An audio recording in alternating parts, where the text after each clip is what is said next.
I've never had such an overwhelming demand for one fly before. Dale and I use this pattern quite often on the show with great success. So for all you people that have emailed me and phoned me, here it is, the Bulldog. Make sure you have these materials ready before you tie the fly.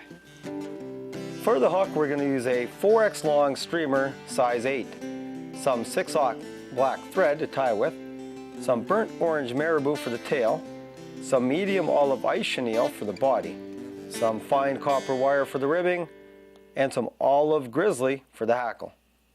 To start the fly off, I'm going to take my black thread and build up a base layer, but a lot of times on this fly, and this is an option, you can put a little bit of lead weight in there. I put some 03 lead weight on the front half of the hook, and again, it's an option, and sometimes I like to get a little more motion in my fly, so I will add that in.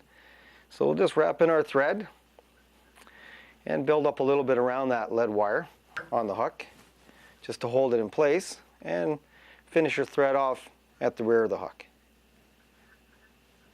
A very important part of this fly is the burnt orange marabou, and I like to use the very end tips. The very tip part I try to pull off, try to get rid of that because it doesn't move well in the water. And then we'll pull all these tips together and place it on the hook.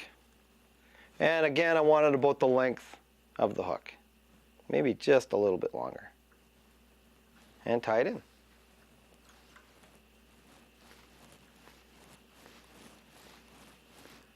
After we have the tail tied in, we're going to take our fine copper ribbon. I like to use fine copper ribbing because I don't like a real thick rib on this fly. So again, it's just there to hold down the hackle later on. So we'll tie it in at the rear of the hook and hold it off for ribbing a little later. Take some of your olive chenille and we're going to tie it in near the rear of the hook. And once it's tied in, advance your thread right up to the eyelet and wrap in the body.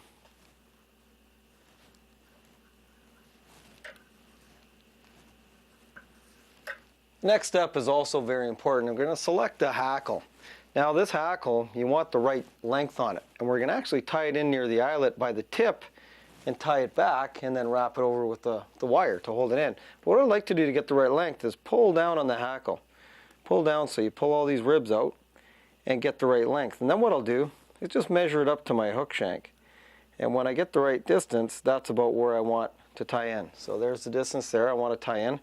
I'm going to cut that off and tie that in at the tip and then wrap it backwards. Now that I've selected the spot on the hackle, I'm going to tie it in near the eyelet. It's wrapped in and I'm going to slowly wrap it back, and again we want about 5 to 6 turns on the way back. And just palmer it back. Keep stroking those fibers back as you pull it back.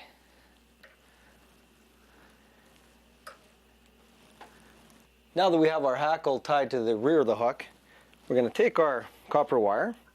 Make sure you catch your hackle on the first wrap as you go over. And then just pull it through, and make sure you don't pull these fibers too down. Keep pulling back as you wrap your wire forward.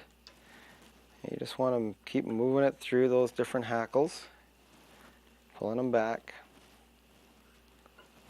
until you get to the front of the hook, and you'll tie off the wire there.